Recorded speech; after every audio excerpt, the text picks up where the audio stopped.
bem-vindo. Obrigado. Nós vamos começar então a partir de hoje a falar sobre primeiros socorros, né? Então, como é um assunto que interessa a todos, né?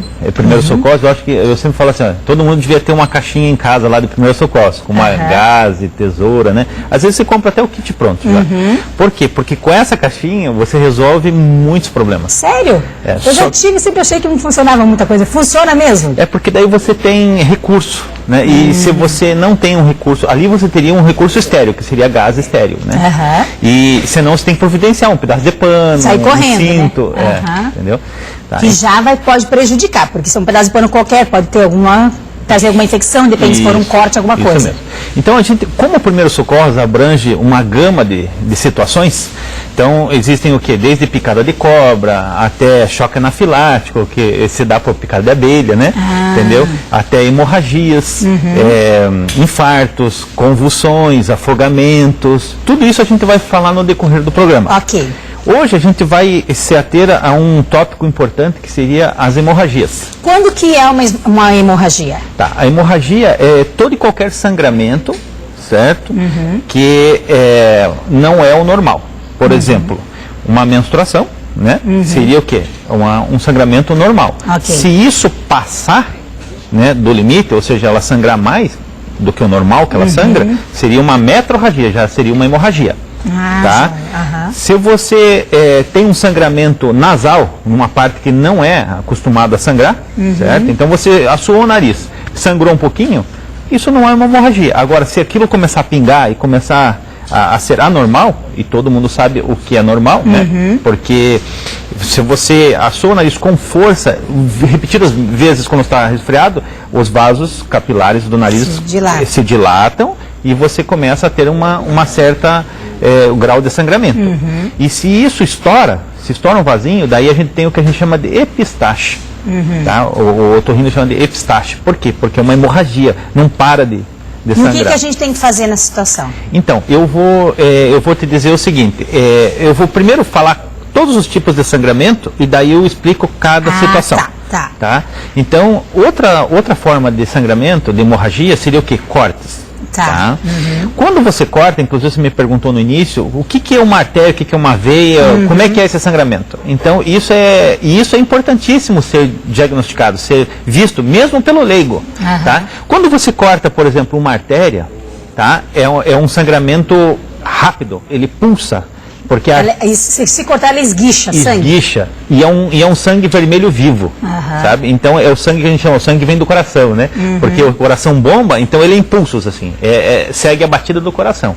E isso é um sangue em jato, que a gente chama. Então isso é um sangue arterial.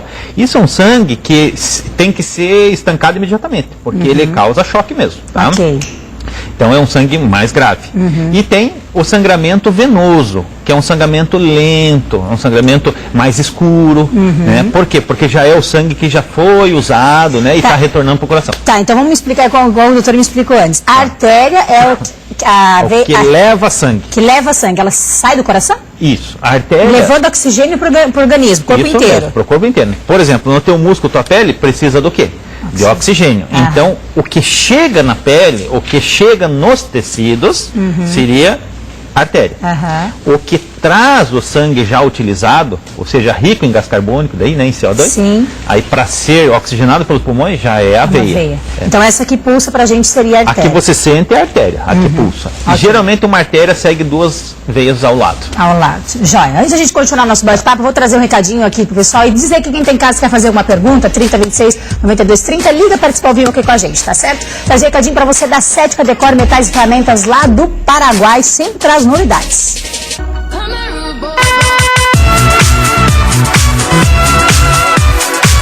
Olha só, outra opção para deixar a sua casa ainda mais confortável, moderna, aqui na Cética são as cubas. Isso, Júnior? É verdade, a Cética sempre na frente, né? Com modelos, cores. Agora vocês têm aqui, são três tipos, material, de porcelana? Temos de porcelana, é a cerâmica, né? Temos de resina e a de vidro. Tamanho, como que a pessoa chega aqui, por exemplo, ela tem que saber o que para a hora de comprar a cuba dela? Na verdade, ela tem que ter o tamanho do banheiro dela, para não ficar uma coisa desproporcional. Tem que ver a medida certinha do balcão, se ela vai querer uma cuba sobreposta, se ela vai querer uma cuba embutida, semi-embutida, para ela definir a torneira também. Se ela colocar uma cuba sobreposta, ela já tem que ter uma torneira com a bica alta. Se ela colocar uma embutida ou até semi-embutida, pode ser uma baixa. Tem de vários tipos, a gente vê que tem com florais, modelos diferentes para cada situação, para cada banheiro, cada espaço da casa. Tem um modelo para todos os gostos. Uma mais diferente que a outra, olha só que show esse daqui. Essa outra também super bonita, que a novidade você encontra aqui na Cética, que tem opções especiais, preço especial, para você deixar sua casa ainda mais moderna. Venha conhecer a Cética, se você ainda não conhece, há mais de 20 anos aqui no Paraguai, trazendo o que é de bom, produto moderno, com qualidade, você encontra na Cética.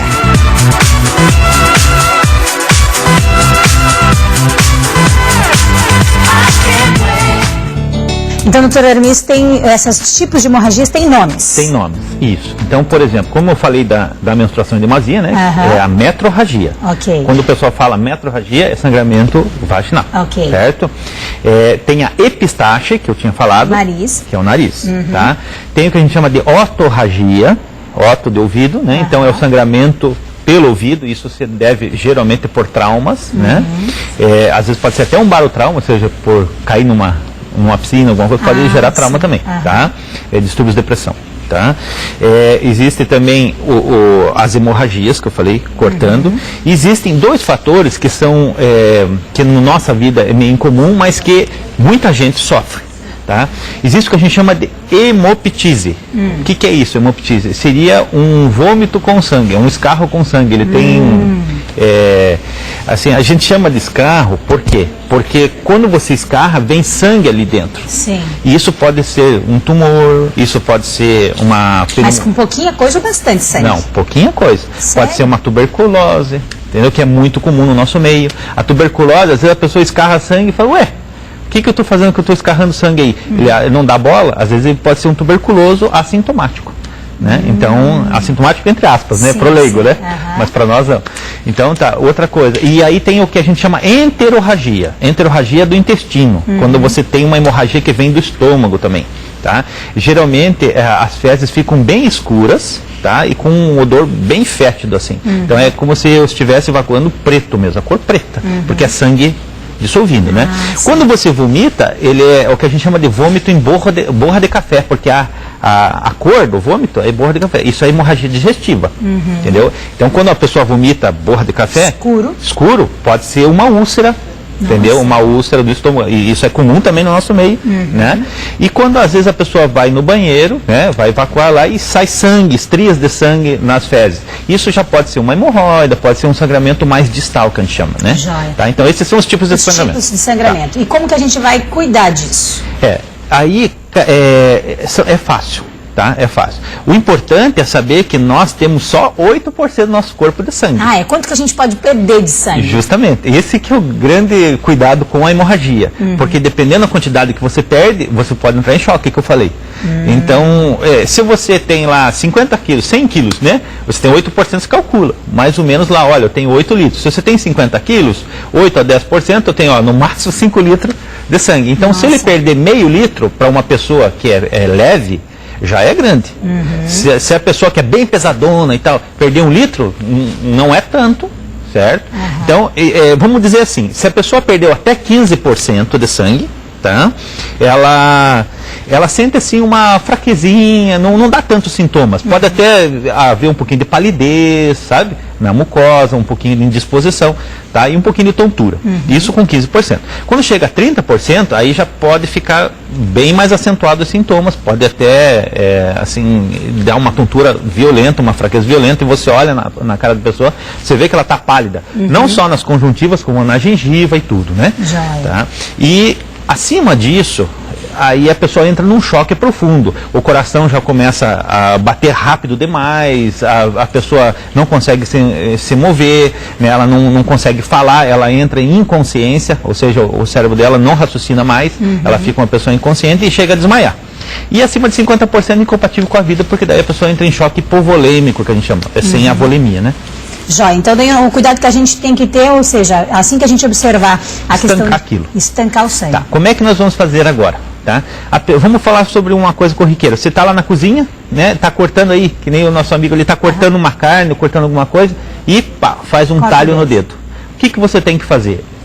Olha, prontamente você tem que o quê? Limpar esse ferimento, tá? Então, água corrente, tá? E estancar ele. Tá? Então, você tem que descontaminar, né? Então, como é que você descontamina? Água, sabão ou água mesmo, tá? E põe ali, aí que entra o kit de primeiros socorros. Aí você tem uma gazezinha o quê? Estéril. Esterilizado. Esterilizado. Aí você põe a gase estéril e comprime, porque geralmente esse sangramento é venoso, ele é fácil. Você comprimiu 5 minutos, acaba. Já. Entendeu? Se isso for um sangramento maior, que não estanque tão fácil, aí você tem que ser encaminhado pro pronto atendimento para ser dado pontos. Tá? Então, de qualquer forma, você comprima, é a primeira situação, limpeza e compressão. Já. Comprimiu, tá? Você leva. Se isso for um sangue arterial, ou seja, que pulsa, né, e é um sangramento importante, você perde sangue rápido. Então, digamos que você cortou um pulso aqui. Então, você perde sangue muito rápido. Se você não tratar aquilo, você acaba desmaiando. E vai fazer pressão também? Só que a diferença é o seguinte, a pressão na artéria tem que ser muito forte, porque ela não, se você colocar só uma gazezinha, não vai adiantar. Tem que pressionar mesmo. Tem que pressionar. A gente vai fazer um torniquete. É uma coisa que a gente faz no domicílio. Isso pode ser feito com qualquer coisa. Pega uma gase estéreo, tira o cinto da pessoa, amarra o cinto e aperta. Tá? Ou pega uma caneta, mas não estou de cinto. Pega uma caneta, pega um lençol, né, ou um lencinho qualquer e espreme. O detalhe é que só pode, a cada 15 minutos tem que descomprimir. Tá? Descomprimir. Joia, olha só, nosso tempo já deu aqui, doutora Anise. Na semana que vem, como a gente vai continuar com o primeiro socorro, a gente vai falar sobre os cuidados com o nariz, também quando sangra. A gente tem criança, cai, machuca e tal. E daí a gente vê tudo isso. A questão do ouvido também, que eu fiquei curiosa, mas a gente conversa quarta-feira que vem. Tá Combinado? bom? Combinado. Obrigada, doutora Anise. É muita coisa, né? Muitos detalhes que tem que ser